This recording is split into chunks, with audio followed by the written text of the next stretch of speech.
Hi there. I have something rather troubling I want to talk about before, honestly, before I forget about it.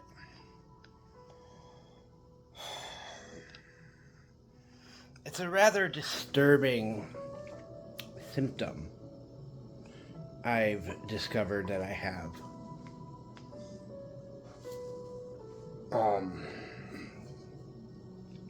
so I have a multitude of problems, mental health problems, physical problems.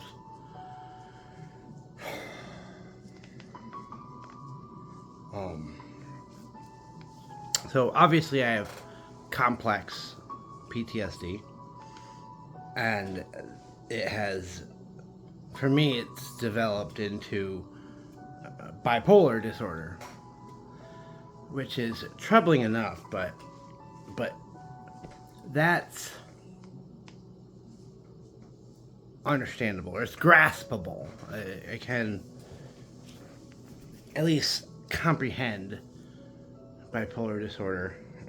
It's taken me a long time, but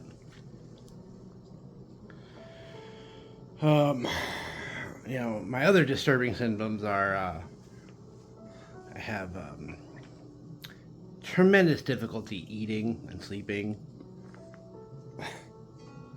which are obviously incredible um, basic functions of life, and if you can't do those two things, that will screw up a lot of other things. But here's a really disturbing symptom I've discovered that I have, and I guess I've kind of known about it for a while. Maybe it's part denial, maybe it's part just not uh, being fully conscientious enough. But I have serious disassociation symptoms.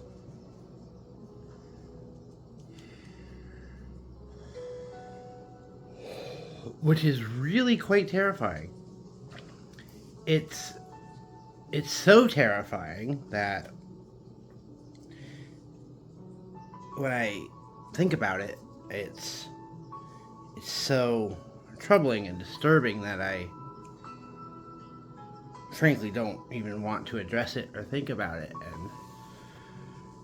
and so that makes the problem go away right away. But the fact of the matter remains, I spend a lot of my time in just disassociating from the real world in my life, and honestly, this explains quite a lot. And how I've come to discover this really is I've been taking a lot of notes and journals, and but then when I go back and look at them later, and I look at a written record that I wrote about some of my behavior, and it's honestly so scary that I immediately don't even want to think about that at all.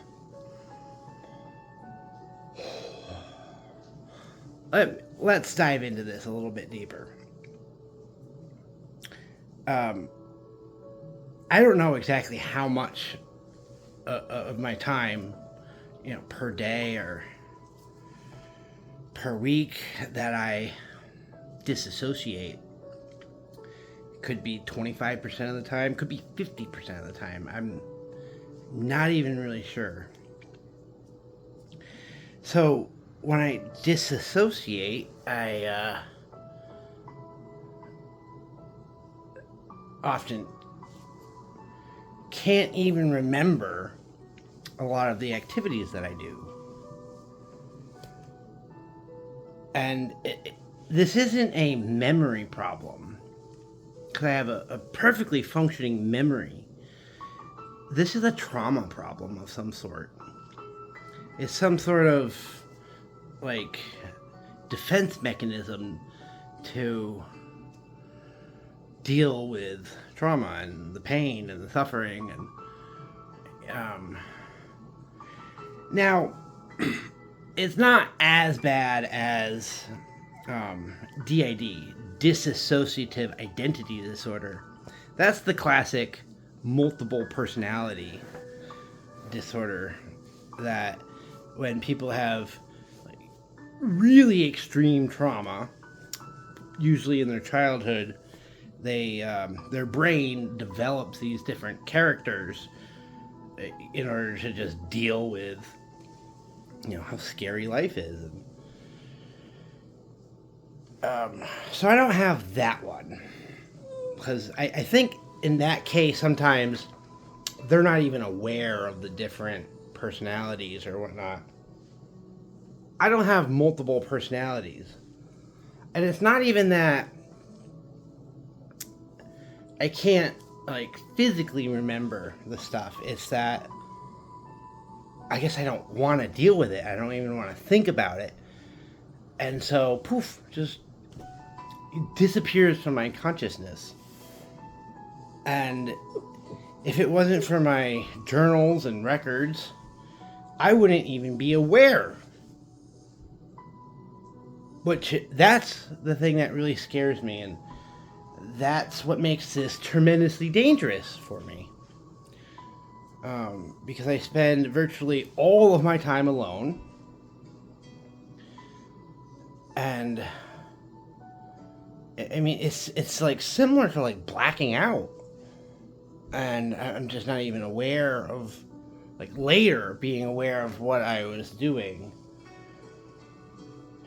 Wow, this is really troubling to explain.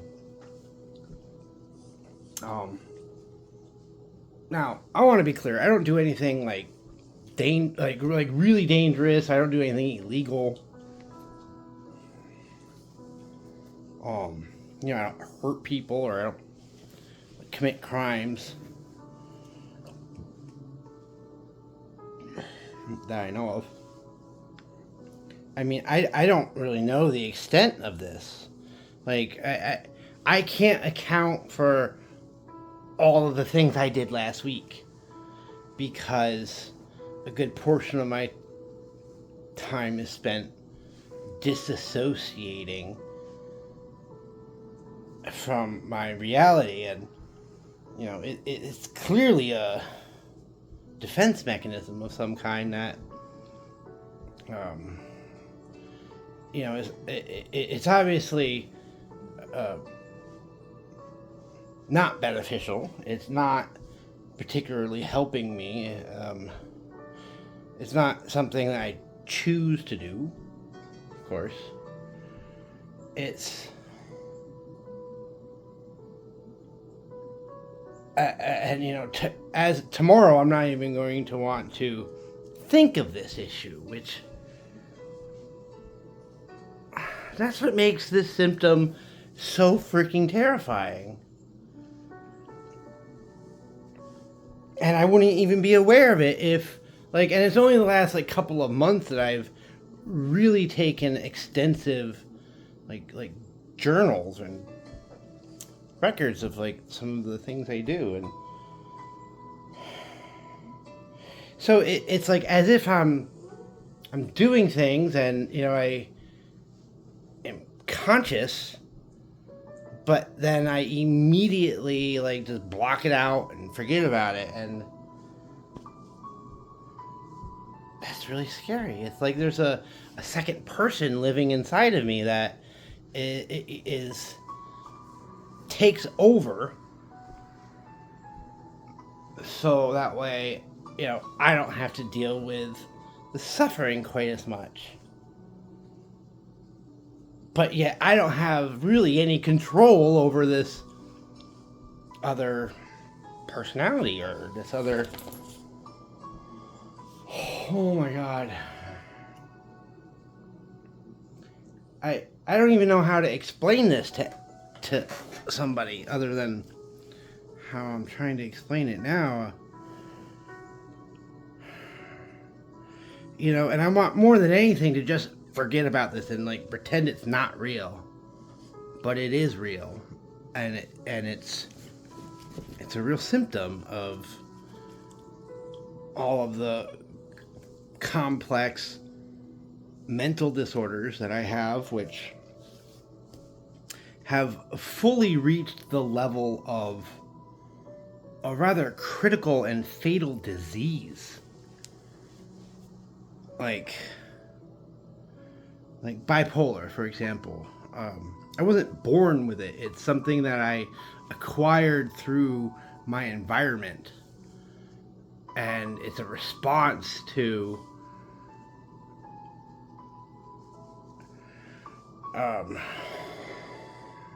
suffering and trauma. That's really messed up.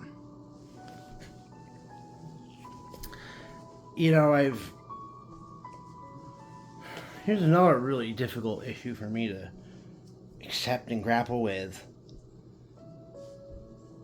is I can't remember a single time in my life that I was happy and content and at peace and I felt loved, truly loved. I don't think I've ever felt truly loved, which is why I frequently talk about how I don't feel loved and how I don't trust anybody, and so it's just getting worse. Like there's really no cure for something like this. Like and there's not even really any effective treatments for such a thing with the bipolar and disassociation. Like I can't even recall it well enough to explain it to a doctor, and it's not like a doctor could do anything about it either. Just like there's nobody in the world that can really cure my trust issues. And sadly, because I don't really see myself ever trusting anybody ever again, that really closes my options for finding love again. Not to mention, I don't even know how to interact with other people in a normal way anymore. And I wasn't always like this.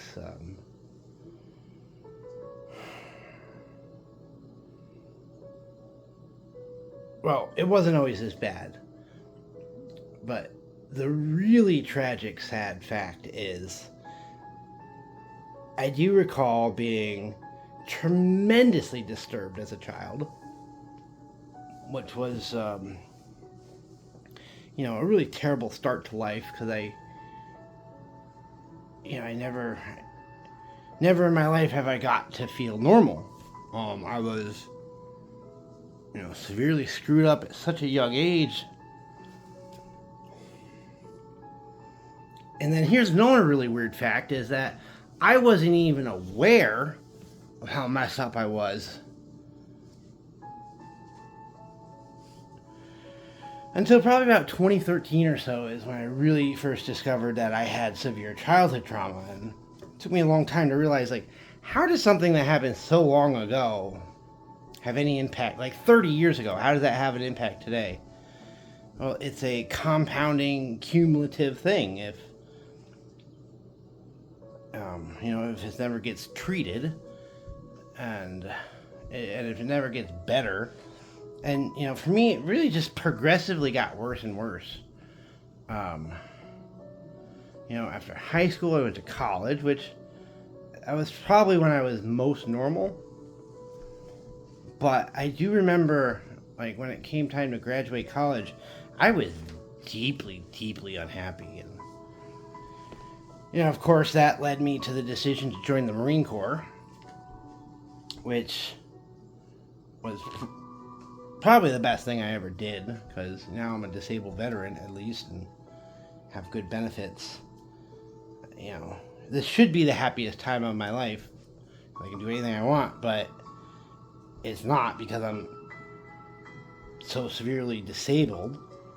And to deal with, my personal suffering, my brain has developed this, the bipolar is a terrible consequence, where I'm depressed almost all the time, and the only time I'm really happy is when I'm in my hypomania stages, where I feel, really, really happy and really productive, but it's not really that productive.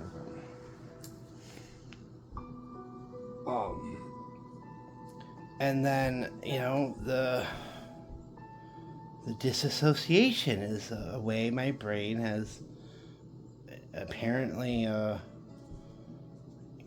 developed in order to cope with the suffering, because it does reduce the suffering in some, kind of artificial way by just blocking it out.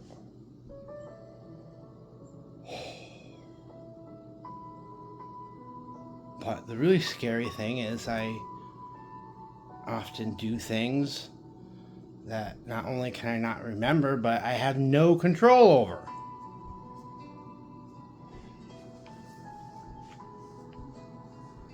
That's really fucking disturbing. And even more tragically, the only way to really, to treat something like this would be, how you treat any disabled, handicapped person. They need a lot of support. Friends and family or whoever.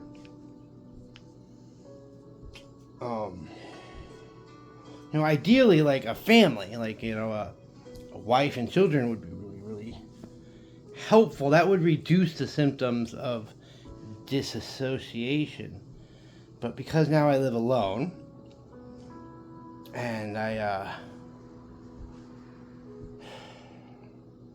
kind of feel like I hate the world, which even just saying that doesn't really feel right to me, because it's not something I want. But I certainly don't trust the world, which, is only going to make it worse, because now it's just going to make me be alone even more and more. So, being alone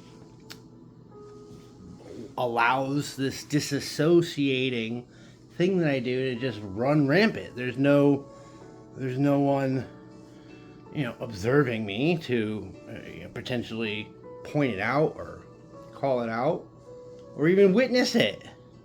If it wasn't for my journals, I wouldn't even be aware of it. And, when I go back and read some of this stuff, like, when I read it, it's like I immediately don't even want to think about it. And even just having some of this stuff written down is kind of frightening to me. I almost don't want anyone else to ever see this stuff, so I feel like I should almost destroy my own records, and that's, that only furthers the disassociation or the denial, or I don't even know what to call it. I guess the proper term is disassociation from reality.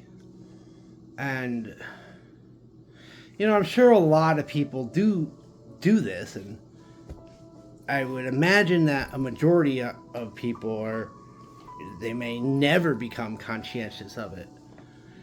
So I suppose it's a tremendous breakthrough that at least I am somewhat conscientious of it. But it's so frightening, I don't even want to think about it. And so, today will come and go, and tomorrow I will definitely not think about this. I mean, I will kind of keep taking journals and writing stuff. But frankly, I'm scared to even go back and look at it. But I can't stress how incredibly dangerous this is. Like, I mean, not only is it's dangerous to my very life and welfare and well-being, I could end up doing something dangerous, or hurt myself, or get arrested or something, or just screw up the very, very little that I have. Which I guess what I'm describing now is part of the deep feelings of fear I have of just the world in general, which is why I rarely go anywhere, spend time with other people.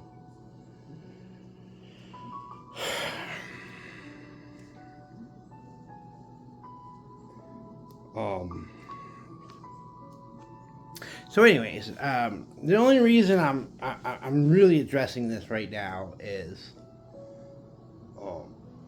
not to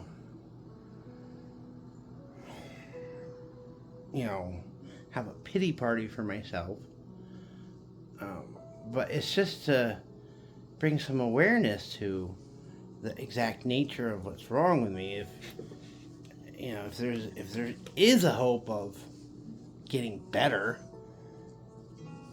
I would imagine one of the first steps is at least being aware of what's wrong with you. And I think the only way to really combat this disassociation problem, would be to, have other people in my life in some meaningful way. Support, which is the only thing that we can really do to mitigate a lot of the mental diseases that people have. Is you gotta have support, whether it's a family or friends or somebody, which honestly I don't have anybody I trust. Nor do I have anybody that I could even talk to about this disassociation problem, that would care. Like, for example, I've told my family about the bipolar, which they don't seem to care. Maybe they don't understand it, which that's probably it. Because, if you're normal and don't have mental disease, and you're not a trained professional in it, you're probably not aware of what these things are like.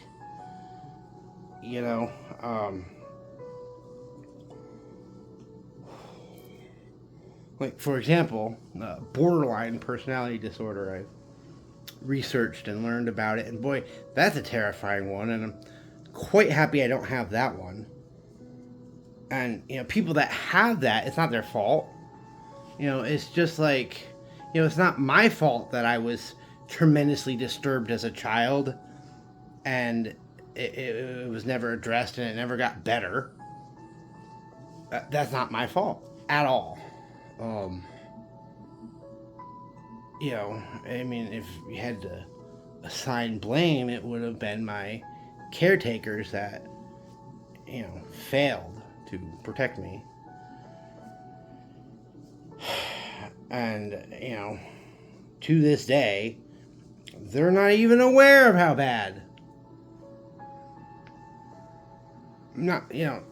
How bad of a job they did and how tremendously screwed up it made me. They probably want to think that I'm, perfectly normal, faking it, lying. I don't know what they think. I think they just don't understand, and they don't really care enough to understand. You know, because if they really loved me, if anybody loved me, they would, you know, want to spend time with me. And you know, because I'm not open to starting any kind of new relationship, because all of the relationships I've ever had, I've, you know, never, you know, really trusted anybody. You know, and so, you know, things just got worse and worse. Like after, you know, the Marine Corps and after I went to Afghanistan, I came back and, wow, I was really screwed up, and it was really hard to tell. You know, the most clear way to tell would be I, you know, ended up utterly homeless, lost everything.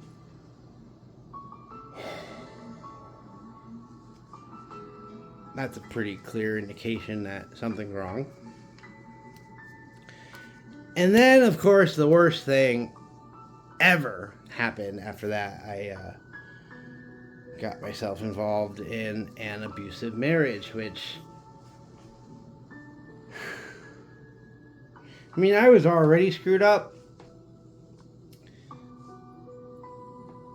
but that just made it all that much more worse. Like,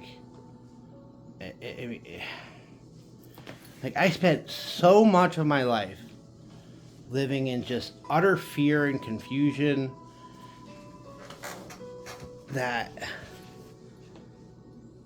I, you know, that has permanent, long-lasting impacts on you, lifetime impacts. Like, you know, I'm never probably gonna be able to feel calm and at peace, and I mean, I never have, and I don't see how that could ever change.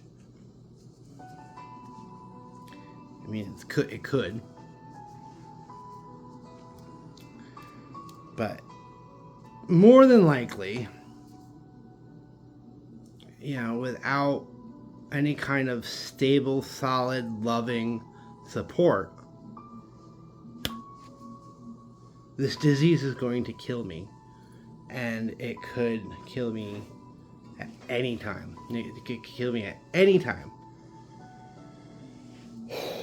Which, you know, that's something that really scared me before, but I have finally kind of come to terms with, and I almost embrace, you know, the end of suffering. You know, a release from just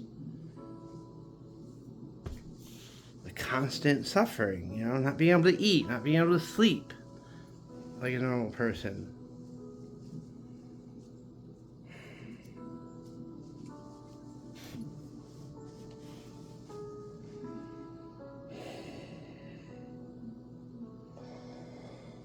Oh, all right. Well, I guess that's enough for now. Thanks for listening.